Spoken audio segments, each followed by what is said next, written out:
네, 서울시입니다. 제가 7월 1일부터 월 5일 이상 무급휴직을 했는데요. 서울시에서 지원금을 받을 수 있다고 해서요. 네, 월 50만 원, 2달 무급휴직 시 최대 100만 원을 지원해드리고 있고요. 서울 지역 50인 미만 기업체에서 고용보험을 가입한 근로자라면 신청할 수 있습니다. 최대 100만 원까지요? 제가 직접 받을 수 있나요? 네, 신청한 근로자분의 통장으로 직접 입금됩니다. 어디로 신청하면 되나요? 11월 6일까지 기업체가 소재한 자치구에 신청서와 증빙서류를 제출해주시면 됩니다. 지금 당장 신청해야겠네요. 서울시 무급휴직 고용유지 지원금, 자세한 내용은 110. 이 캠페인은 서울특별시와 함께합니다.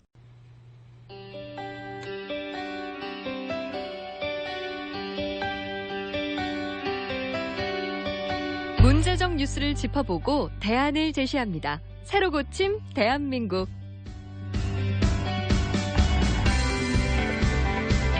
네, 그 주인공 두 분입니다. 노영희 변호사 모셨고요. 어서 오십시오. 네, 생각보다 중독성이 강하죠. 맛들으면 끊기 힘든 새로 고침 대한민국 노영희 변호사입니다. 오늘도 확실히 준비해 오셨습니다. 나 이분이 궁금해. 오창희 인권연대 사무국장님 모셨습니다. 안녕하세요. 인권연대 오창익입니다. 그 사람은 두 가지 종류가 있는 거 아세요? 뭐야, 왜 갑자기 돌려? 준비하는 사람과 준비 안 하는 사람? 아니요. 그거 아니고요. 인사 멘트를 하니까 왜 갑자기 그 활용합니다. 대화체로 가는 거예요? 사람은 둘 중에 하나입니다. 하나는 색다른 시선 김종배입니다를 듣는 교양 있는 시민이고 아닌 시민입니다. 정보, 야, 교양, 재미와 멋집니다. 감동이 함께하는 색다른 시선 김종배입니다의 핫 코너. 새로 고침. 오늘 준비해 왔는데. 대한민국입니다. 예, 그래서 박수 한번 제가 칠까요? 특별 질문 드릴게. 네. 오창희 국장한테. 기력이 몹시 떨어지십니까? 아닙니다. 근력이나 지구력이 떨어지십니까? 전혀 못 느껴봤습니다. 키가 줄진 않으십니까? 아니, 그대로. 다 아니래. 네. 굴 그게 많이 갱년기 증세입니까? 굴 많이 드세요. 왜요? 갱년기 증상을 극복하려면 굴, 게, 새우 이런 거 많이 먹으래요. 전혀, 네. 아직 못 느껴봤습니다. 앞으로 느껴보겠습니다. 좀 둔하신 거 아니에요? 거짓말 같아, 그지? 네, 그런 것 같아요. 이런 걸 두고 이제 뻔한 거짓말 이런 거 하는 거죠. 됐고요. 오늘 본 주제 들어가보죠. 이런 얘기 한번 나눠보겠습니다. 이런 얘기 들으셨죠? 요즘 유행하는 거 급식충. 이건 또 뭐야? 틀딱충은 또 뭐예요? 이건 저 처음 들어보는데. 한남충 이런 얘기 많이 하잖아요. 그렇죠. 예. 변호사님 들어보셨죠? 예, 많이 들어봤는데요. 네. 급식충은 급식 먹는 대상이 이제 초, 중고 학생들이니까 이 학생들을 비하하는 목적으로 사용되는 거고. 예. 틀딱충이라고 하는 건 이제 틀니가 딱딱딱딱 이런 소리가 나지 않습니까? 노인 비하하는 겁니다. 그렇죠. 야, 틀니는 심하다. 노인분들을 비하하는 거고, 네. 맘충, 엄마들을, 여성들을 비하는 말이고, 한남충, 한국 남성을 비하는 말, 이런 게 너무 많죠. 사실은. 여기서 충이 이제 벌레충자 얘기하는 거죠. 그렇습니다. 예, 벌레충. 이렇게 이제 한마디로 이제 정리를 하면 비하하는 표현이잖아요. 그렇습니다. 모욕하는 표현. 모욕하고, 예. 왜 요즘 들어서 이런 게 이렇게 많이 등장을 하는 걸까요? 이게 그 어떤 미디어 환경하고 그러니까 이런 거 빼고 시대 분위기나 이런 걸 갖고 이야기하면 어떻게 얘기를 할 수 있을까? 일단 기본적으로 그 상대방에 대한 비하적 표현을 함으로써 본인이 마치 좀 더 우월한 상황에 있다는 식으로 잘못 본인에 대한 그 위치나 이런 것들을 자리매김하려는 그런 것 때문이 아닐까. 전 사실 이런 말을 자주 사용하는 거는 약간 컴플렉스가 있기 때문이다라고 생각을 좀 하기도 하거든요. 아하, 좋습니다. 네. 자, 오창희 국장님 어떻게 보세요? 왜 이런 현상이 그러니까 갈수록 더 심해진다고 보세요? 컴플렉스 맞습니다. 그러니까 이게 이를테면 급식충 발음도 어렵네요. 이거는 초중고생 전부를 일컫는 말인데 불특정자 수 전체를 욕하는 말이 어떻게 성립할 수 있는가라는 게 의아하고요. 그러게요. 또 혐오고요. 매우 잘못된 말인데 어딘가에 속하고 싶은 사람들 그러나 자존감을 갖기 어려운 사람들이 이런 말들을 많이 만들어내고 쓰는 게 아닌가 싶습니다. 그래요? 한심하고 부끄러운 짓이고요. 지금 두 분의 진단이 똑같네요, 그러면. 자, 그러면 결국은 이게 지금 우리 사회에서도 어떤 혐오 그렇죠. 현상이 갈수록 지금 심해지고 있다라고 이렇게 진단해도 되는 겁니까? 예, 그러기도 하는데 이제 예전보다 그 표현이나 이런 것들의 수위가 좀 높아졌는데 네. 사실은 왜 그런지를 조금 더 분석적으로 판단해 봐야 되지 않을까. 이제 너무 살기가 팍팍해서 그런 건지 네. 아니면 정말 사람들이 인간성이 나빠져서 그런 말을 들어도 싼지 이런 것들을 좀 확인해 보고서 좀 제대로 분석을 하는 게 맞을 것 같아요. 알겠습니다. 근데 사실은 여기서 이제 다양한 측면에서 이야기가 되죠. 지금 말씀하신 왜 이런 현상이 갈수록 심해지느냐 원인 진단도 나올 수 있는데 오늘 여기서는 그런 거 말고 딱 하나만 얘기를 하자고. 그러니까 모욕적인 표현이잖아요. 네네. 이것이 그러면 그 사회에서 한 사회 안에서 모욕죄 그냥 쉽게 모욕죄. 일각에서는 전문가들은 모욕죄가 굳이 있어야 되느냐라는 얘기를 하던데 근데 지금 나타나고 있는 이런 세태를 보면은 폐지하면 안 될 것 같기도 하고. 그렇죠. 이거 도대체 어떻게 봐야 되는가? 이 문제를 오늘 좀 그 주제를 가지고 얘기를 했으면 좋겠는데 오창익 국장님 어떻게 생각하세요? 저는 기본적으로 어떤 사회적 현상에 대해서 법의 잣대를 들이대는 것에 반대하는 사람입니다. 그러니까 형벌은 최후의 수단이어야 하는데 네. 모욕당했다고 그래서 뭐 고소하는 사람들, 문제 제기하는 사람들이 많고 이런 게 결코 바람직하지 못하다. 네. 제가 그 보호관찰소라는 데가 있습니다. 준법감시센터 이런 걸 하는 데인데 형사처벌 중에 수강명령 처분이 있지 않습니까? 네? 수감명령? 강의를 들어라. 아, 그것도 명령합니까? 네, 그렇습니다. 네. 예. 그러니까 형사처벌의 종류가 다양해지면서. 저 학교 졸업하면 끝나는 줄 알았거든요. 아니요, 그러니까 교도소에 가는 거 자유형이라고 하는데 자유형만이 능사는 아니고 또 모욕죄 같은 경우에 징역 1년 이하인데 단기 자유형에 해당되는데 이걸 다 감옥에 보내는 게 좋은 일이냐. 그렇죠. 그러니까 주로 모욕죄의 경우에는 벌금형이 나오고요. 네. 벌금도 뭐 약소하게 나오는 경우도 있고 또 벌금만 가지고 하는 게 아니라 이분들의 인식 체계에 문제가 있다. 네. 어떻게 사람 전반에 그렇게 욕하냐. 또 특정인을 욕하는 것도 마찬가지니까. 예. 그래서 가서 좀 교육을 받아라 이런 벌도 받습니다. 수강 명령이죠.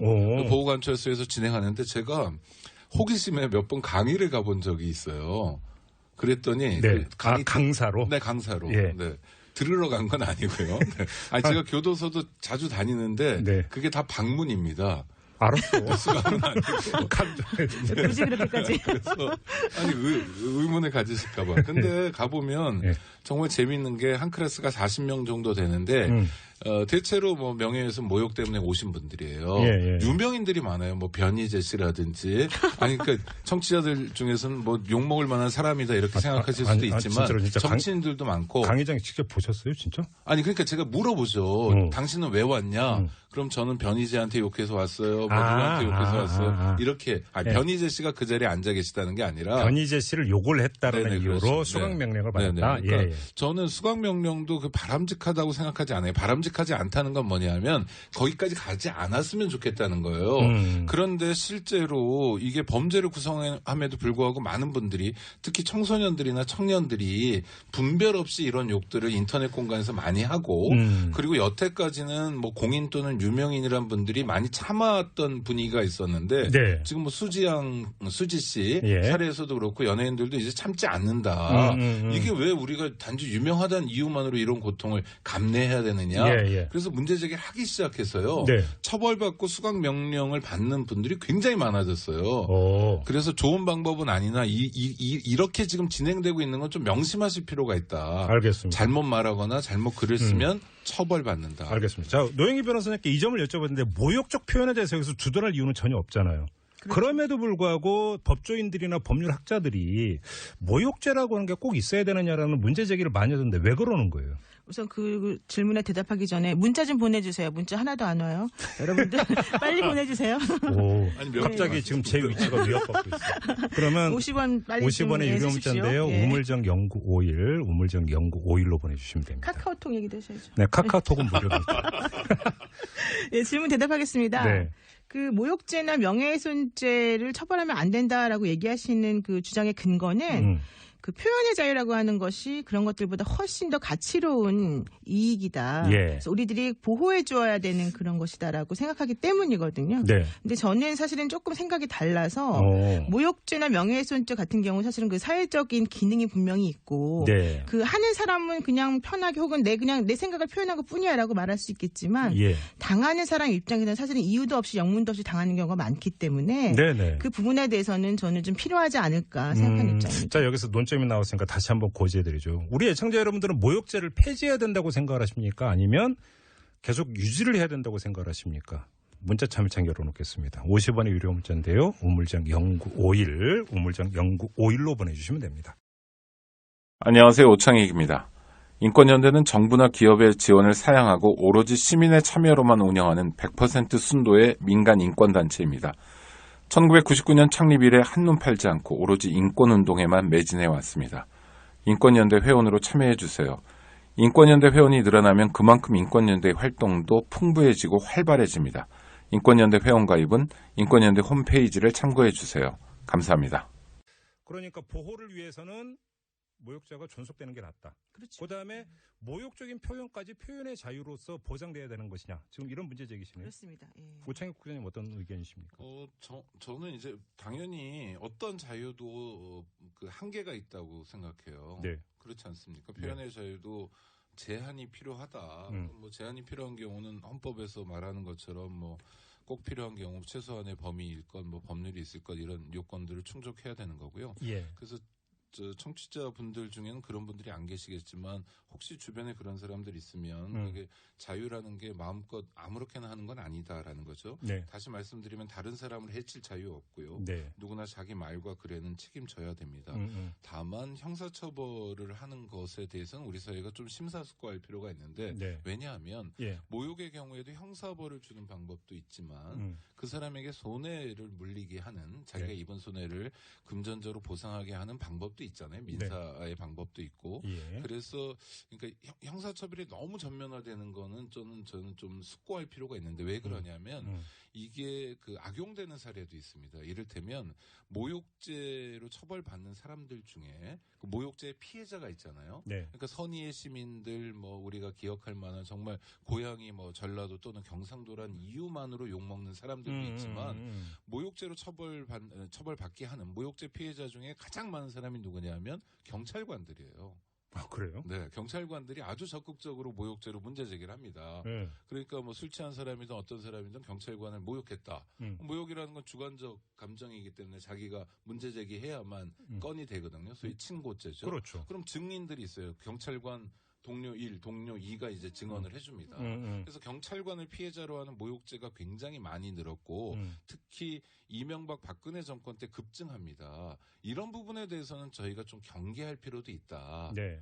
그러나 모욕죄를 폐지해야 될 만큼 모욕죄가 쓸데없냐, 쓸모없냐는 건 아니지만 하여튼 약간 경계할 필요는 있다. 이런 생각이 듭니다. 그런데 이제 꼭 형사 처벌로까지 가야 되는 것이냐. 네. 여기에 대해서는 좀 한번 숙고해 볼 필요가 있다 이런 말씀이시네요. 노영희 변호사님 어떻게 생각하세요? 네, 그 표현의 수위 같은 것들이 정말로 형사적으로 처벌을 해야만 하는 정도라면 당연히 처벌을 받아야 되는 건데 네. 여기서 한 가지 의문점이 있습니다. 우리가 그 명예훼손 관련해서 법학자들이나 다른 외국과 관련해서 얘기되는 것들이 네. 사실을 적시함에도 불구하고 왜 그것이 명예훼손에 해당하느냐 이런 질문하시는 그거 분이 있죠. 있어요. 예. 그리고 사실적시 명예훼손은 처벌 안 받는 게 맞는 거 아니냐라는 얘기하시는 분들 많고 네. 사실 외국에서 그런 식으로 처벌하지 않는 경우도 많이 있어요. 그러니까 허위 사실을 얘기해서 사람의 명예를 떨어뜨렸을 때에만 거짓말로 사람을 이제 그 난처하게 만든 거니까 처벌하자 이런 얘기가 있어서 네. 사실은 지금 이제 이 명예훼손에 대해서는 그 찬반이 갈리고 있는 상황입니다. 네. 그런데 이제 사실을 적시했다 하더라도 그 사람에 대한 험담이나 그 사람에 대한 그 아주 사회적인 명예를 떨어뜨릴 만한 일을 반드시 꼭 해야 되느냐. 그것도 사실 좀 생각해 보실 필요가 있어요. 그래요? 그러니까 내가 남에게 알리고 싶지 않은 나의 치부가 있을 수 있잖아요. 그렇죠. 근데 그거를 그렇죠. 상대방이 알고 있다는 이유만으로 아무 데서나 막 그런 얘기 계속 하고 다닌다고 생각해 예를 들어서 보시면. 뭐 프라이버시에 뭐 해당이 되는 거라든지. 그러니까 그런 얘기 같은 것들을 하게 되면 사실은 당하는 사람 입장에서는 너무 속상하겠죠. 그리고 그러니까. 많이 상처를 받겠죠. 그게 바로 사람에 대해서 어떠한 식이든지 간에 그 자신의 권리만 주장하고 다른 사람의 권리를 침해하는 것은 옳지 않다는 것과 그 일맥상통하는 그런 법 체계로 우리가 생각해 볼 수 있습니다. 우리 노영희 변호사님의 그 일간에 따라 지금 문자가 엄청 막 계속 들어오고 있는데 이런 문자가 있습니다. 모욕죄가 있는데도 지금 이 정도인데 그렇죠. 없으면 얼마나 더 할까요? 어찌 보면 너무나 상식적인 의문 제기인데 오창익 국장님이 대답을 해주세요. 아니 명예훼손으로 뭐 처벌할 수도 있죠. 그러니까 사실상 명예훼손과 모욕죄를 통합하는 방식으로 갈 수도 있는 거고요. 네. 그러나 이제 그 명예를 훼손당했다라는 걸 이제 우리 사회는 이제 객관적으로 그 사람의 사회적 평판이나 평가가 훼손됐다 이런 식의 표지로 판단하는데 모욕의 경우에는 뭐 이렇게 그 선고받는 형, 그러니까 모욕죄는 징역 1년 이하, 그다음에 사실을 적시한 명예훼손은 징역 2년 이하, 네. 그다음에 허위 사실을 가지고 명예훼손하면 징역 5년 이하 이렇게 좀 양형에서 차이를 두고 있는데 네. 뭐 한번 고민해볼 주제인 것 같긴 합니다. 통합하는 건 어떠냐, 그리고 주관적 감정이 상했을 때 그럼 그 사람 그냥 당하고만 말아야 되느냐. 저는 좀 더 논의가 필요하다고 보고요. 네. 지금 모욕죄도 있고 명예훼손도 있고 하나는 친고죄고 하나는 친고죄가 아니고라는 게 실제로 일반 시민들의 어떤 법상식이나 이런 것하고 좀 어긋나는 측면이 있어요. 물론 논리적 근거는 다 있습니다만. 네. 네. 그래서 차제에 좀 정돈하고 갈 필요도 있다 이런 생각이 듭니다. 그러면 노영희 변호사께 이 점을 여쭤보겠는데 형사처벌을 이거는 그 없애는 대신에 민사로 네. 모욕 행위에 대한 어떤 책임을 재산상의 이런 걸로 세게 매기는 네, 이런 네. 대안은 없을까요? 네, 그런 것도 현재도 지금 형사처벌도 가능하고 민사적인 손해배상도 하게끔 되어 있어요. 예. 그래서 민사적인 처벌을 할 수 있는데 문제는 현재 민사 손해배상 자체를 상당히 약하게 해주세요. 해봤자 뭐 100만 원, 뭐 500만 원, 이제 아주 많이 하는 경우가 1000만 원 정도이고 네. 아주 유명한 분들에 대한 거는 뭐 1억까지 해주는 경우도 있긴 합니다만은 네. 어쨌든 간에 사실은 우리나라 같은 경우에는 민사적 손해배상의 금액이 너무 작기 때문에 실효성이 좀 적다. 그러니까요. 예, 그 부분이 문제고요. 제가 사실 서울 동부지방법원의 민사조정위원인데 아, 예. 예, 제가 조정하는 사건 중에 보면은 그 인터넷에 서로 댓글을 욕으로 달았다가 네. 이제 그 문제가 돼가지고 손해배상 청구를 당한 사람들이 많이 와요. 그러면 이제 피해자 한 분에다가 그 여러 명의 그 가해자들이 오거든요. 그렇죠. 그럼 그 당시 딱 앉아서 제가 물어보게 되면 다들 이렇게 말해요. 아, 그런 의도가 아니었습니다. 정말 죄송합니다. 그리고 이제 깎아달라는 거예요, 금액을 사실은. 근데 어떡하세요? 정말로 그러면 서로 조정이 되면 좋은데 예. 문제는 상대방이 상처받을 거를 알고서도 분명히 혹은 상처받으라고 일부러 그런 말을 썼을 텐데 또 실제로 그 재판장에 와가지고는 아니라고 변명하는 모습을 보게 되면 네. 참 사실은 저분들이 정말 진정으로 표현의 자유로서 이걸 한 것은 아니지 않냐 이런 생각을 하거든요. 그러니까 네. 여러분들 한번 생각을 한번 해보세요, 정말. 여기서 돌발 질문 하나 드리겠습니다. 오창익 국장님. 네. 그 시중에 예를 들어서 이제 아주 유명한 그러니까 네. 대통령을 어떤 뭐냐면 동물이나 그렇죠. 이런 거에 비유하는 경우가 있지 않습니까? 뭐 이건 모욕 행위에 들어갑니까 안 들어갑니까? 저는요, 대통령의 경우에는 공인 중에 공인이라고 생각합니다. 네. 저 개인 생각이에요. 네. 법률의 판단이 아니라. 네. 그래서 저는 대통령은 욕 먹을 의무가 있다. 법률적으로는 수인 의무라고 하는데 예. 공인들, 국회의원들 이런 정치인들은 사실은 좀 욕도 먹어야 돼요. 그래요? 왜냐하면 우리가 먹고 살기도 힘든데 네. 정치인들 욕이라도 해야 되는 거죠. 5870님이 딱 그 대답을 예상을 그렇습니까? 했는지 정치인에 대한 모욕죄만 폐지합시다 네. 이렇게 지금. 뭐 국회의원 정도 되거나 어느 정도 돼야 되는 거죠. 저는 예. 수인 의무가 있다고 보고요. 예. 이명박 정권 때 그래서 신기한 걸 만들려고 했습니다. 그 한나라당인가 새누리당이 예. 사이버 모욕죄라는 거를 새로 만들어서 사이버 맞아요. 모욕죄는 예. 뭐냐면 예. 모욕죄가 친고죄잖아요. 그렇죠. 대통령이 직접 고소를 해야 되는데 그러기엔 좀 점잖지 못한 거예요. 그렇죠. 그래서 사이버상의 모욕이 있으면 피해자, 당사자의 문제 제기가 없더라도 경찰에서 인지해서 알아서 수사를 하고 처벌할 수 있도록. 그러니까 사이버상의 뭐 설치류나 이런 얘기들을 하면 정말 죄다 처벌하게 하는 법률을 만들려고 하다가 네. 다행히 야당의 반대로 만들어지지는 않았는데 이런 게 이제 모욕죄의 오용. 악용 사례가 될 수 있는 거죠. 이런 것에 대한 경계는 필요하다. 예. 그거 관련해서 하나 말씀드리면 예. 예. 프랑스에서요. 1881년도에 대통령 모욕 금지법이라는 게 있었어요. 1881년에 대통령을 모욕하면 안 된다. 우리나라의 국가 원수 모독죄가 네, 원래 있었죠. 예. 그러다가 이게 나중에 없어졌는데 2013년인가 할 때 그 이후에 없어졌고요. 그 인도 같은 경우에는 사이버 모욕죄 같은 경우는 위헌이다. 이런 또 처분이 나온 경우가 있거든요. 예. 그러니까 지금 오 국장님 말씀하시는 것처럼 대통령이든 공인이든 이런 분들은 사실 수인 의무가 더 많이 있고 그 사람들에 대한 정당한 평가 같은 것들은 모욕으로 보지 않는다. 예. 이런 판결들이 많이 있습니다. 그러니까 지금 1095님은 먹고 살기 힘든데 욕이라도 마음껏 합시다 이런 문자를 주셨고 그다음에 4397님은 나쁜 X를 나쁜 X라고 말 못하면 얼마나 속상하겠습니까? 이런 문자를 주셨는데 제가 이걸 왜 읽어드렸냐면 이제 모욕과 욕은 좀 약간 다를 수 있는데 그렇죠. 욕의 순기능을 주장하는 학설도 있지 않습니까? 네. 어떤 그렇죠. 이게 어떤 뭐냐면 사회에 대한 어떤 비판 행위의 하나의 일환일 수가 있다. 이렇게 이제 이야기하는 분들이 있단 말이에요. 그런데 사실은 모욕 행위와 그런 욕을 하는 것의 경계선을 나누기도 애매하고 이렇게 본다면 모욕죄라고 하는 것이 결국은 어찌 보면 입을 틀어막는 아까 얘기했던 표현의 자유를 그러니까 억압하는 것이 될 수 있다는 주장도 일면 타당한 거 아닌가요? 그렇게 그렇죠. 본다면? 그렇죠. 사실 이제 욕이라고 하는 것이 가지고 있는 순기능이 이제 뭐 배설 욕구를 뭐 그렇죠. 좀 충족시켜 준다. 혹은 오히려 이제 이런 말을 함으로 인해서 사회적으로 폭력을 행사하는 대신에 네. 그냥 이런 거를 오히려 좋게 해결할 수 있다. 뭐 이런 얘기가 많이 있는데 네네. 예를 들면 여러분 그거 아시잖아요. 최순실 같다. 이런 말이 모욕입니까 아닙니까? 지난번에 판례가 한 번 있었습니다. 네.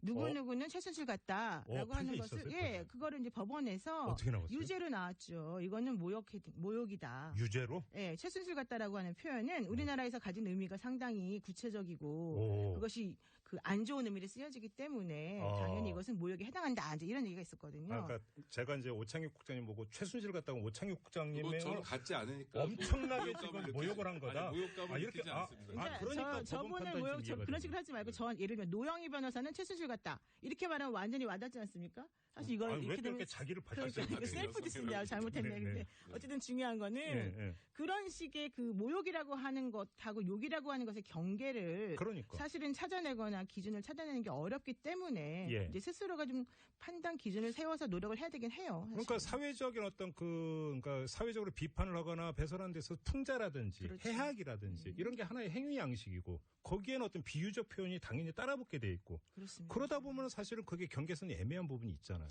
근데 저는 욕 문화도 조금 반성해야 되는 게 욕이라는 게 그 예전 소설 같은 거 보면 정말 욕이 찰진 욕이 많잖아요. 풍부한 상상력을 자극하는 갑자기 욕들이 대하 많은데. 장편 소설 뭐가 지금 떠올랐어요. 그런데 네. 지금 욕은 뭐 신체 비하라든지 그렇죠, 주로. 성적인 거라든지 예. 뭐 이런 게 되게 많아요. 네, 그래서 네. 야, 우리가 그렇다면 그 정도 욕들은 좀 안 하는 게 인간의 품위에 맞는 것 같다. 그 정말 그 본질을 꿰뚫는 욕 같은 게 있을 수 있거든요. 뭐 나쁜 놈을 나쁜 놈이라고 할 수 있는데 그런 면에서 우리가 좀 부족함이 있고 너무 천편인 인류 아닌가. 욕도 좀 다양해졌으면 좋겠다는 생각이 듭니다. 여기서 마지막으로 다른 측면 하나만 짚어보겠습니다. 아까 이제 그 정치인을 비롯해서 유명인들이 모욕적 표현의 대상이 되는 경우를 말씀을 하셨는데 그렇죠. 정반대의 경우입니다. 정치인이 공개된 무대에서 모욕적인 표현과 언사를 마구 드러놓는 행위. 특히 최근에 많이 있지 않습니까? 네. 정말 그렇습니다. 이건 어떻게 평가해야 되는 겁니까, 노영희 사실은 변호사님? 그분들은 정말로 전 처벌을 정말 꼭 해야 된다고 생각하는데 그래요? 예, 예를 들면 이제 국회의원들이 뭐 그 면책특권이라고 하는 걸 이용해가지고 국회 내에서 뭐 네. 상대방을 비하하거나 모욕하는 거 이런 거 그냥 넘어가야 된다고 주장하기도 하고 예. 또 어제 홍준표 대표는 정치는 품격으로 하는 게 아니다 이런 얘기까지 하시면서 본인이 그 막말하시는 것에 대해서 어떤 면죄부를 정당하더라고요. 면죄부를 주려고 하셨는데 예. 사실 그거는 어느 정도 임팩트 있는 말을 해서 내가 주고자 하는 메시지가 무엇인지를 금방 알아듣게 하려는 그런 의도를 하셨겠지만은 네. 그것으로 인해서 상대방이나 듣는 대다수의 국민들이 불쾌감을 느낀다고 한다면 네. 그것은 매우 잘못된 거 아니겠습니까? 오창 그건 문제라고 생각합니다. 그러니까 예. 이분들이요, 이런 겁니다. 사실은 뭐 어떤 사안이나 현안에 대해서 질문을 던져야 되거든요. 그리고 논리가 있어야 논리가 없는 거예요. 없으니까 가장 간단한 방법이 뭐냐면 진영을 나눈 겁니다. 네 편, 내 편. 내가 하면 뭐 로맨스 이런 식으로 나누고요. 예. 그러니까 토론 설득 없고 선동만 하는 건데 정치인들이 그 선동의 기제로서 이런 모욕이나 자극적인 언사들을 쓰는 거예요. 네.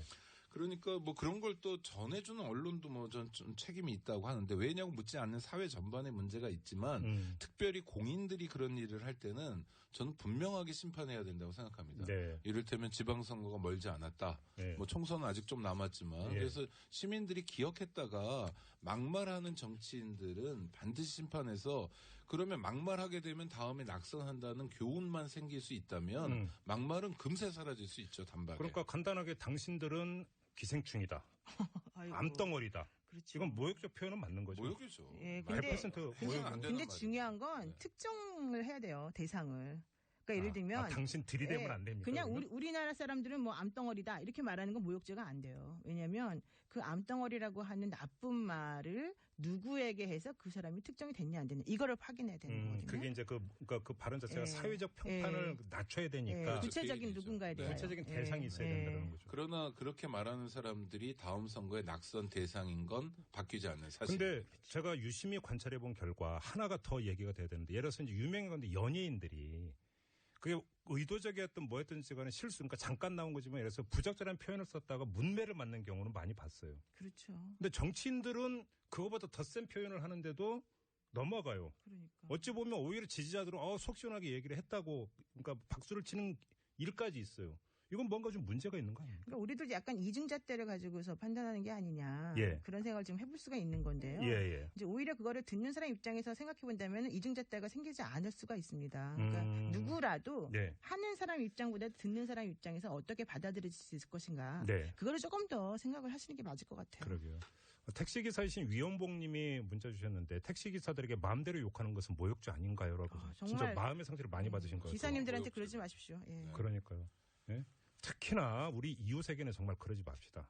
그렇잖아 또 그러니까 힘든데 하루하루 버티기가 그렇게 왜 힘을 빼는지를 모르겠습니다. 아무튼 그러면 지금 두 분의 말씀을 종합을 하면 형사처벌까지 그렇게 가는 것은 좀 검토를 해봐야 되겠지만 모욕죄 그 자체를 뭐 폐지하니 마니 뭐 이렇게까지 갈 이유는 없는 것 아니냐. 이렇게 좀 제가 이해를 해도 되는 겁니까? 두 분의 주장을?